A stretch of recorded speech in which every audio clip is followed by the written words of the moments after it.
Jim Duke Radio Network. A rational voice in a world of conspiracy. Jim Duke Perspective. Hey, Darren, how's it going? Hey, Jim, I'm doing pretty well, thanks. Had a little bit of frog in my throat on that one. All right, so I wanted to touch on some of these news items that are out. I know some people get bored. I like to get a variety. I have some topics, and then sometimes people aren't ready for that topic or something, or they don't want that topic. They want to know what's going on, and then I'll share what's going on, and then what they want a topic. So you never know where to hit them. So kind of hitting both things periodically, keeping a variety of things. But there's some interesting news that affect our theme, and we could use that to talk about the themes. So the Maui fire came back up, that there are CCP satellites were over Maui at the time of the fires. Some of this stuff you may have heard about, or it has some significance to you. I've heard it. Yeah. What's that, like closed circuit type of stuff? Well, you said satellites, because it could be like satellite balloons, for instance, too. Oh, okay. But that's irrelevant, actually. It's just the idea that they had something over at that time is what's in view. Well, there's this guy, Steve Favis, who is an expert in computer science and robotics.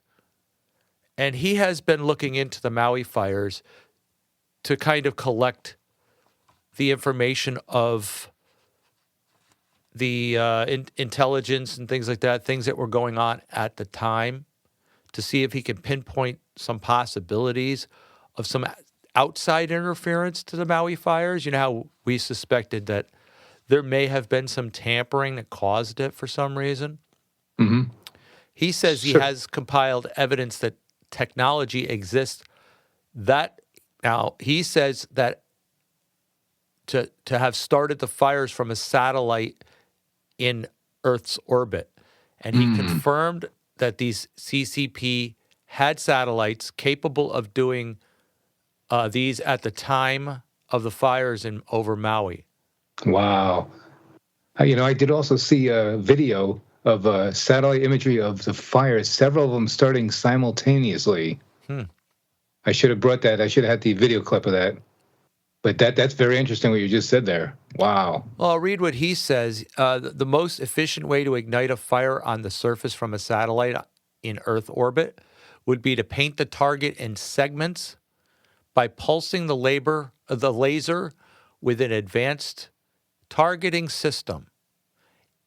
To see if this were possible, he calculated what it would require to create this meter-wide long fires that happened, like spread at once, like you said.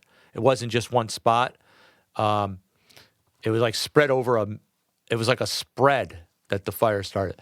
So he said, firing from a satellite, the Earth's atmosphere will scatter some of the laser energy. So the laser would need to be in a wavelength range that minimizes this. The most effective wavelength would be in the near infrared range, which would allow better transmission through the atmosphere. The near infrared range would be visible to the naked eye and would also have a minimal reaction with objects colored blue on the Earth's surface.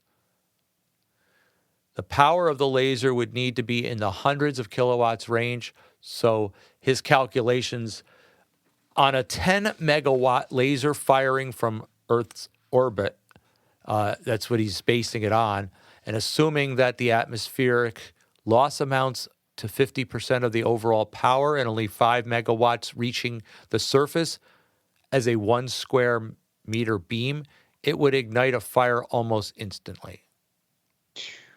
And he says if this beam was pulsated across a 1 meter by 1 mile long area in segments, then the time to ignite the entire area would be roughly 2.7 minutes.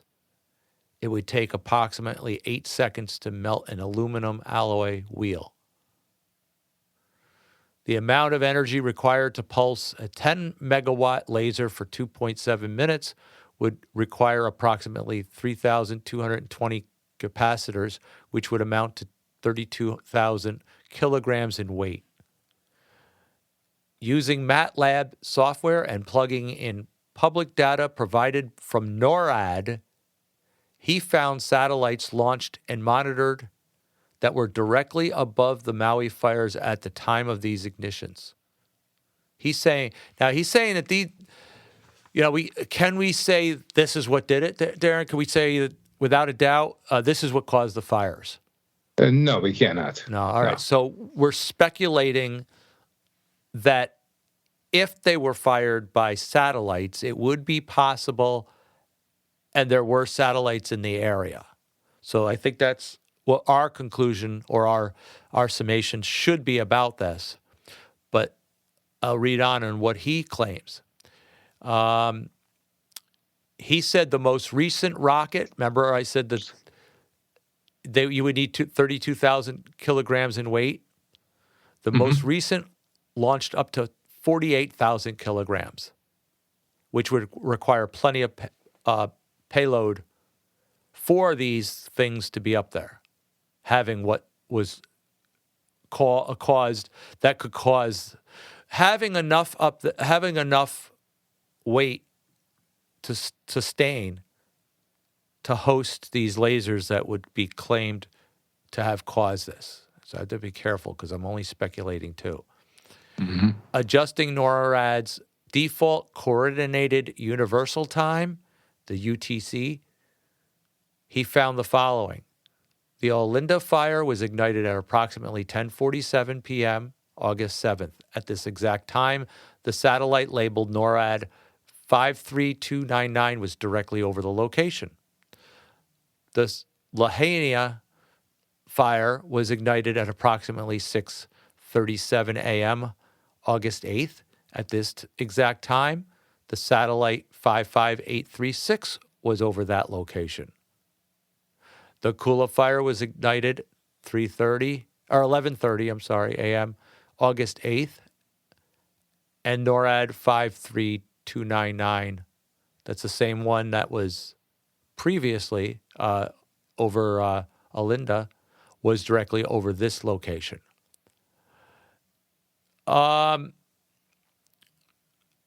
So we would suggest that you check out these figures. Now, is it coincidence that these satellites were over these locations? Or are they so high up in the air they could have been over several at once, and then we just kind of biasly pinpoint them over the correct location? I mean, do we have to be careful on that? Like, you know what I'm saying? Like, all right, are the satellites low enough where they're only over these single places? It's a good point. Or are they really high in the air where, yeah, if you angle it, it looks like it's over this. But if you angle it a different way, it's over another place. If they're high enough, right? How high do satellites need to be? Well, I know they go up to about, I think, 40 miles. Normally, I think it's like 20 for their cruising altitude if they're satellites. That's all they go? Don't airplanes travel at 30 miles or so? How high? They travel like 38,000 feet, 40,000 foot the average. Okay. So they're... Whoops. What do you got? Is that mine? Yeah. Let me shut that off. Sorry, folks. Okay. You got a fire going on at your house? No, just it's going past. Yeah. At first I thought it was a landing plane. I'm like, or a satellite. What are we talking about? Satellites here. Yeah. So an average plane, how many feet? Like 38,000 feet average cruising altitude for a plane. And how many miles would that be? That's only like 4 or 5 miles. That's about 5,200, about 8 miles. 8 miles, right. It's not 20 or 30. All right, so satellites are well above that in our atmosphere. Oh, yeah. So if there was one 20 miles above satellite, could we say that's directly above one little city? Or, well, I mean, technically, if it's the higher it is, the more chances it kind of unidirectional any place, right?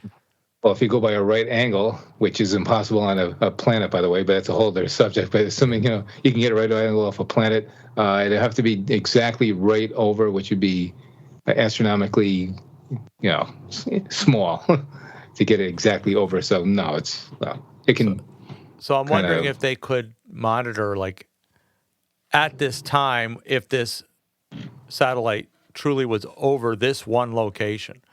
And if so, all he's doing is setting the scenario that if these criteria are met, this is what would need to be met to host a laser. And these satellites are capable of having that much power and payload to be able to host a possible laser strike. He didn't really prove that they were caused by lasers. He just proved that the satellites could have done it the way they were strategically placed. Right? So yes. Plus, you incorporate that with the blue roofs and everything that was blue survived. So I guess we have to take in consideration. You weigh the circumstantial evidence that points in favor of this being a do. Yeah. So, I mean, we go back and forth, and we have to kind of say that it's possible, but we can't say it's definite. It's defined because the conditions could speculate it. But then again, I mean, if we want to stretch it, I'm not saying I'm calling it fantasy. What I'm saying is it's a possibility. But if we want to stretch the possibilities, we could say that the government has connection with communication with aliens, right?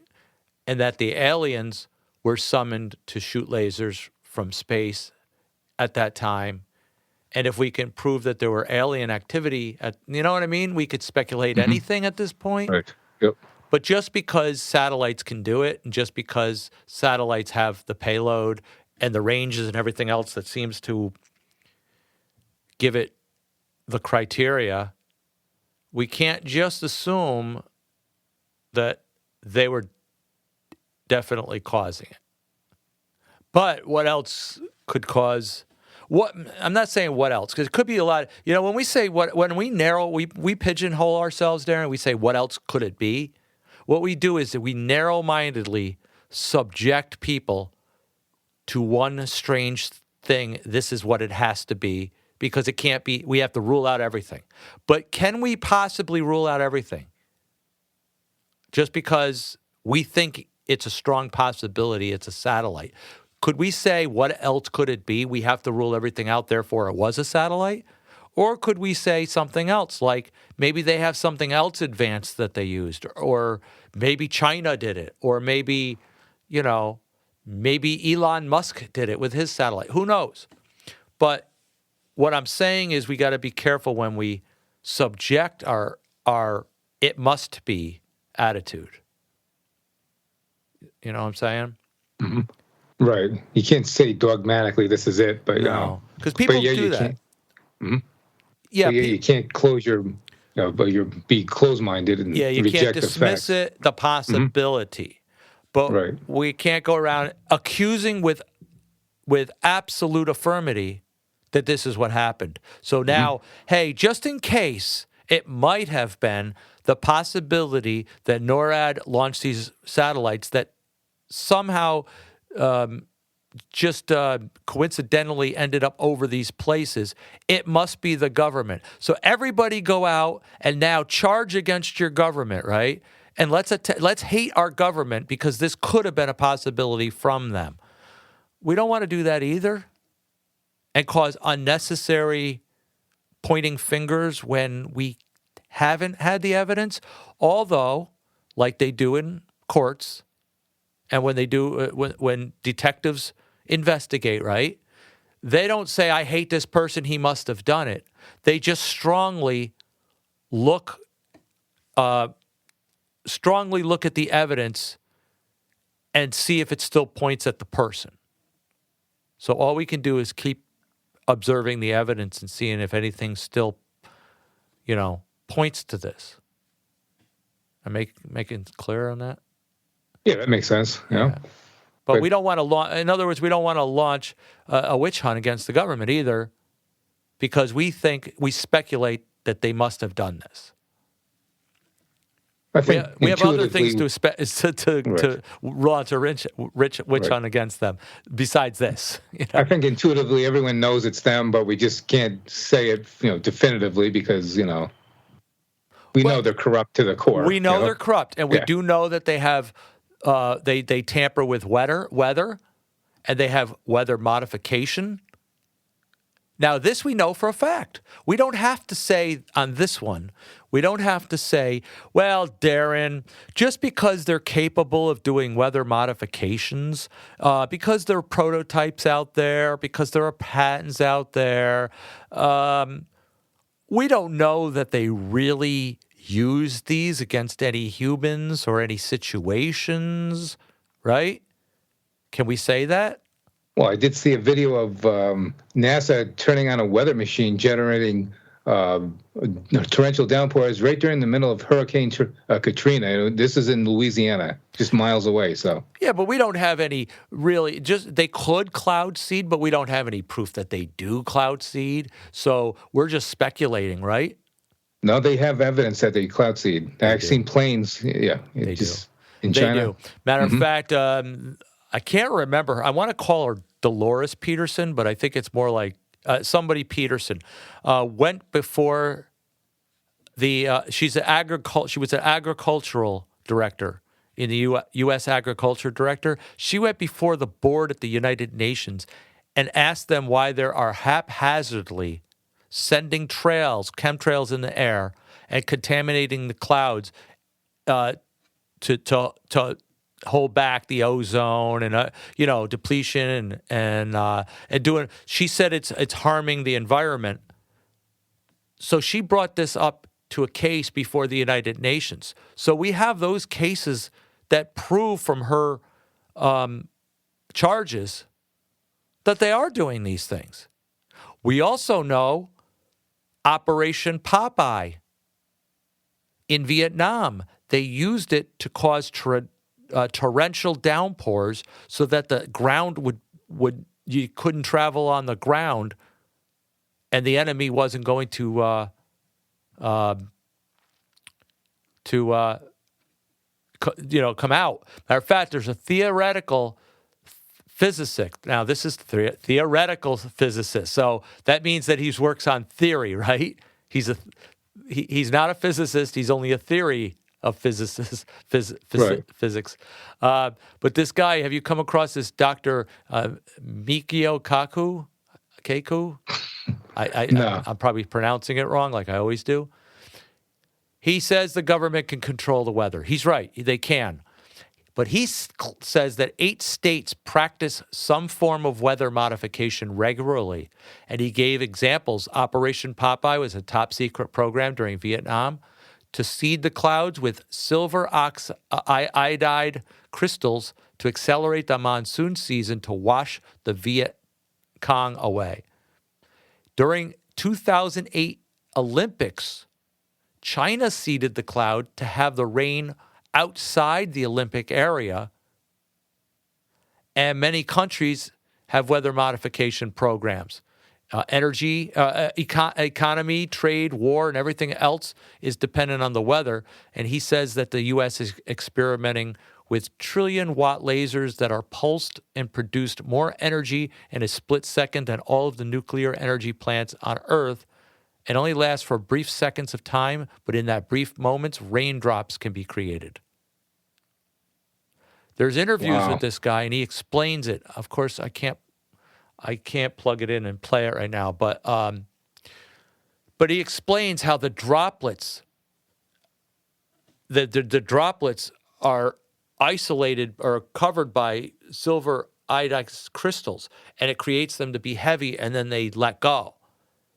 And we do know that they can pulse electromagnetic frequencies or even sound into the atmosphere, and it moves clouds away. And if you don't believe this, put loud booming sounds in your stereo, right? And play them at full volume, and you'll notice a pulsation. You can feel the pulse pushing out. You can feel the energy pushing at you. That's the sound energy pushing at you. That's the energy, the power of the sound. If you have this in the atmosphere, you can use sound to pulsate energy to push clouds or push energy pushing the atmosphere around. And that's the whole object of HARP, isn't it? It is. Yeah, sure. Weather modification. So we do know that they do these sort of things. We did in a previous show. I'll put it in the show notes. A lot of patents to do with energy modification machines, rain droplet machines, moisture building machines. From the ground up, pulsating droplets into the air. I remember during one of the hurricanes, my nephew, who is not an expert, but he was in the military, and he learned how to read the weather almost better than some of the meteorologists. He's like a junior meteorologist. He was always involved in that, always interested in that. And he learned how to read the maps and learn the patterns. All right? So much so that he knows when he can go fishing in certain areas because he knows where the clouds are going to be and how soon it's going to let go. So he studies it very closely. And he said during one of the hurricanes, and I don't remember which one it is, it might have been the one in Texas, he said that this hurricane, something is suspicious about it. He reported to me something suspicious. And he said, it seems almost like it's going over land, and instead of decreasing, it's forming, increasing. It's forming. It's picking up speed by whatever's in the air, because usually the moisture from the oceans help to fuel these things. And he says it's not getting the fuel it should from the oceans, but something's feeding into it. And he says, I'm seeing it pulsating, and the droplets almost seem like they're coming from below. The way he explained it, he says it seems like it's getting fueled from below, from something below, not from the atmosphere. And I said, are you aware of modification machines and stuff like that? And he almost flipped. He said, oh my gosh, no, I wasn't at the time. He wasn't. And he said, because he said they were almost like forming droplets in the air. He said it was like unusually peculiar to him. Mm-hmm. And so these are examples of what they could be doing. That's speculation, but we do have real life information, data, the fact that they do seed clouds, and they do it for environmental purposes. They don't do it to harm you, Darren. It's not like they're saying we're gonna flood Texas, we're gonna flood Maui, we're gonna flood. Well, I'm making up places now, not Maui, but we're gonna flood these different places and kill people. It's not like that per se. Could they be doing that? Well, of course, but they are flooding the atmosphere and causing unnatural cloud formations to cause rainfall and to cause droughts and to shift and manipulate the weather. And they say they're doing it to help the weather. They're doing it to help the ozone. They're doing it. When you have Gates and all them promoting to block the sun out, what do you want to do? Deplete us of vitamin D? You want to deplete us of natural resources? You want to block out the sun? You want to kill us? Of course they do. Yeah, but I don't even think they're doing it to kill us. I think they're doing it because they're naive, and they don't really understand that it's harmful to people. They don't care, but I think they don't really think about the consequences. They're just thinking about the overall. What's the saying? It's to save the masses rather than a few. So if a few people die over this, who cares? For the greater good. That's it. The greater good. So this is all about the greater good mentality that they have. So Moving on, I found a story that says your Wi-Fi is spying on you. No way. Did you know that, Darren? I had no idea. No. Wow. Your Wi-Fi can see you? How can it? We know that police have been using thermal imaging devices to scan homes.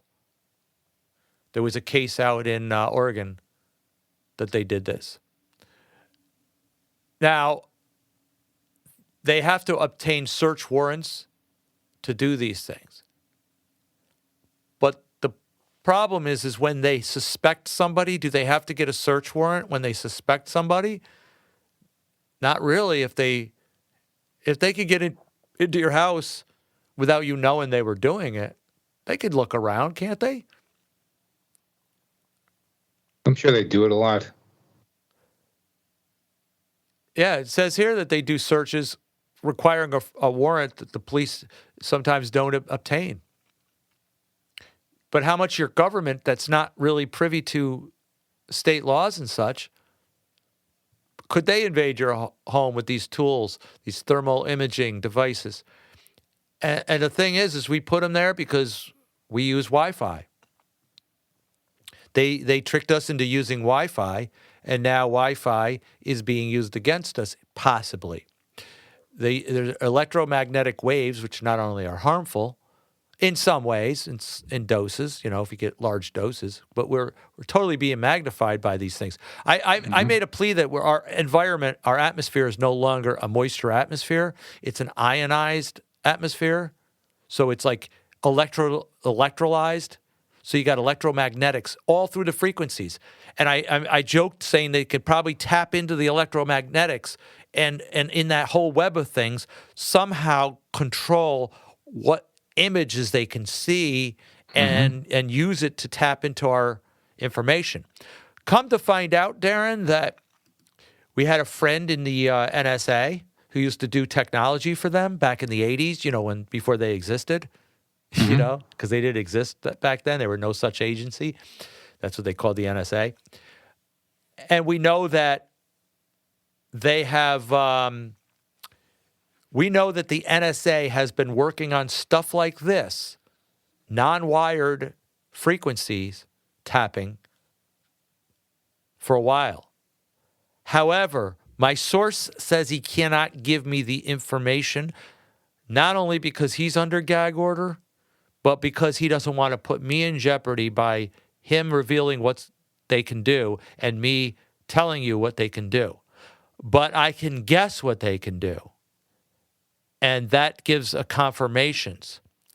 And one thing I guess is that they're using the electromagnetics in the atmosphere to be able to hone in and basically make a Wi-Fi imaging out of it.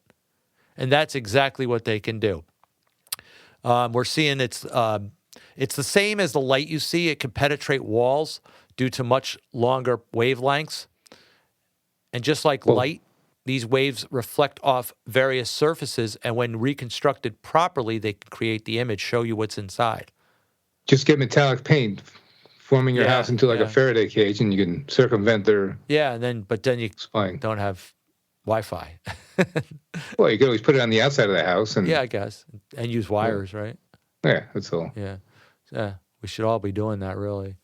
Yep. But who cares what they're looking at, what they're seeing? They're losers anyway. So exactly, they'll find other ways if they're really if they really want to see what I'm doing, go at it. What are you going to get from me? Don't have that much of a pathetic life. If that's that's how sad you are that you have to be entertained by Jim Duke. Yeah. In what is he doing in his bedroom? Then you really should examine yourself. No concern. Yeah. Right. Yeah. They're losers. Yeah.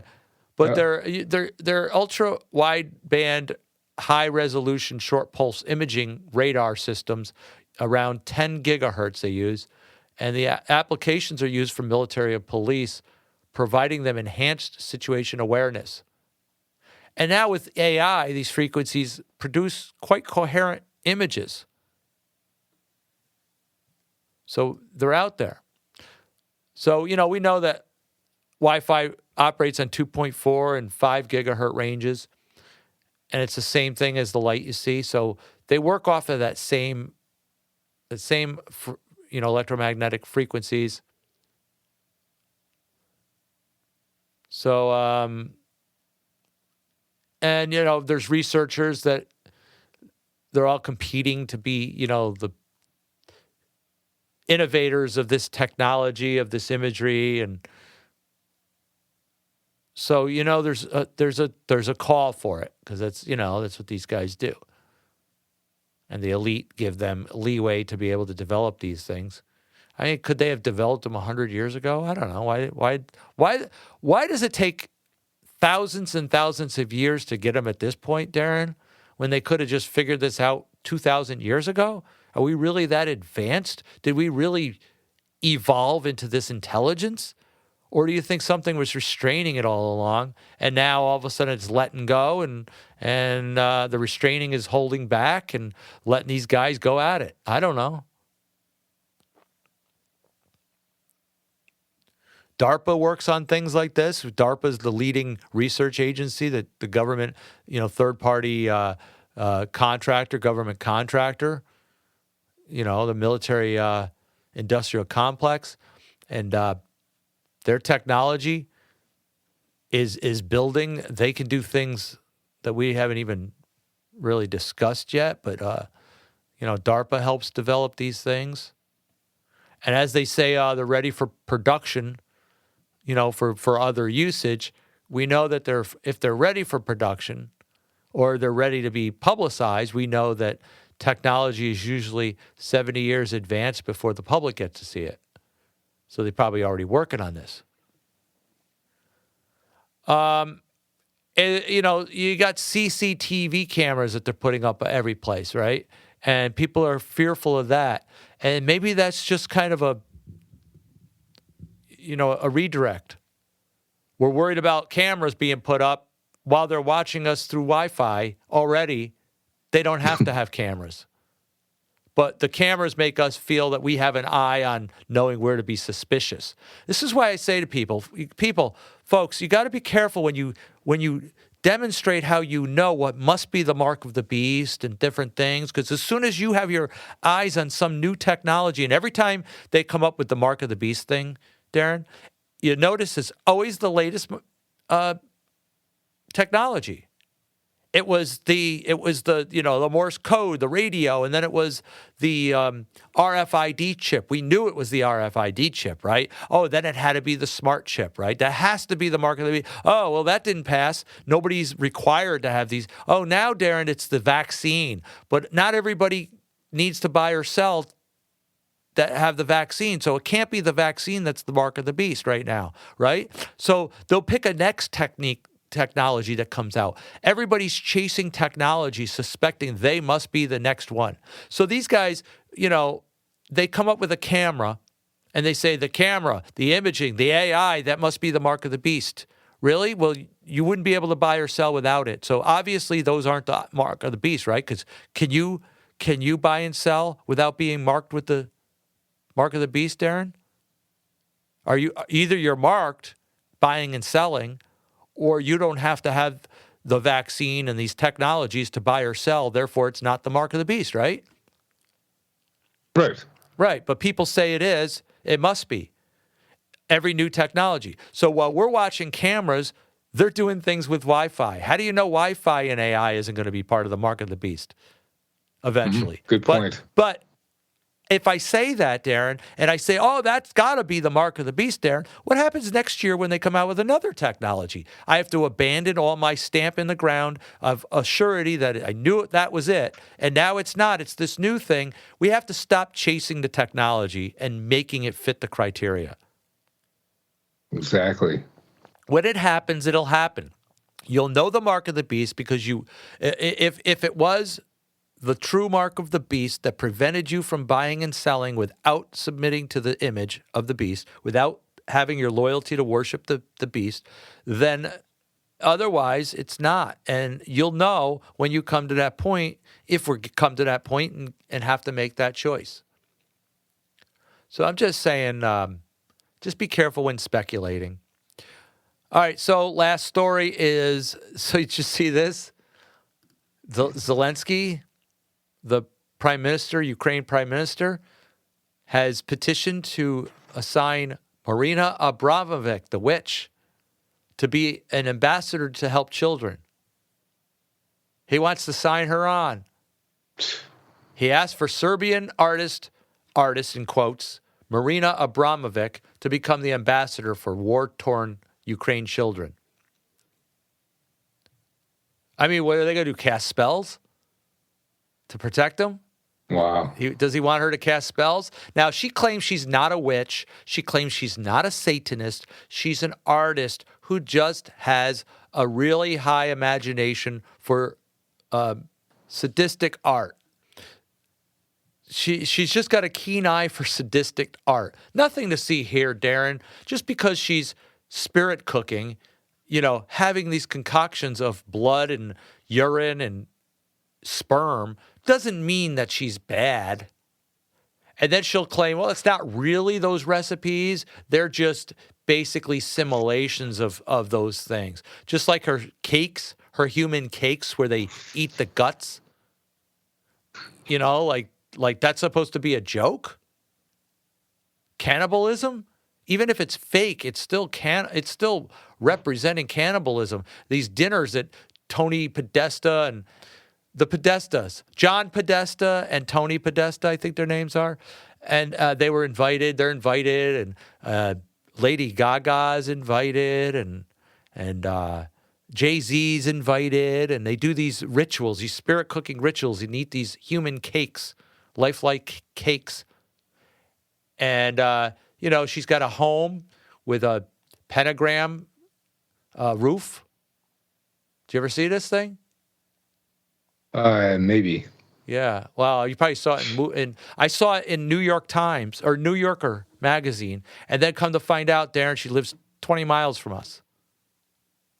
This house is about 20 miles from us. The one where you gave the directions at one time. I gave the directions, and my car got broken into. I don't know if that's coincidental or what. So I got to be careful. But yeah, yes. She lives right in the next county over from us. Kind of sick, isn't it? Man. Yep. Yep. Her country home. She has a museum out there too. So, for her sadistic art. Mm-hmm. But these are the people that are running our governments? Come on. Wow. Zelensky's an actor. We have actors too. We had Ronald Reagan. Nobody will bring that up. Everybody will say, oh, these actors run governments. They're actors. They shouldn't. And then we have Ronald Reagan. But they won't bring that up because he was such a great president, right? Well, he's a representation of what the conservatives think is a good president. So anyway, I think we'll end there, Darren. Good topics. Yeah, so we do offer this podcast for free, but there are expenses to run it, and I'm having difficulty. The revenue is not coming in and to run these broadcasts, to keep it going forever. So you can support us on Patreon, Jim Duke Perspective, or give a one-time offering. We have a PayPal link on the sidebar. At the very least, if you watch the shows, if you listen to the shows, there's ads placed. And I ask you that you tolerate the few ads I have. I let the network place these ads, and it helps us. And what also helps is if you share this podcast with your friends on social media, and you leave a review, and connect with me on Facebook and Twitter. I'm out there. So the episodes are sponsored by my production company, Duke Jam Studios. And until next time, God bless, and we'll see you.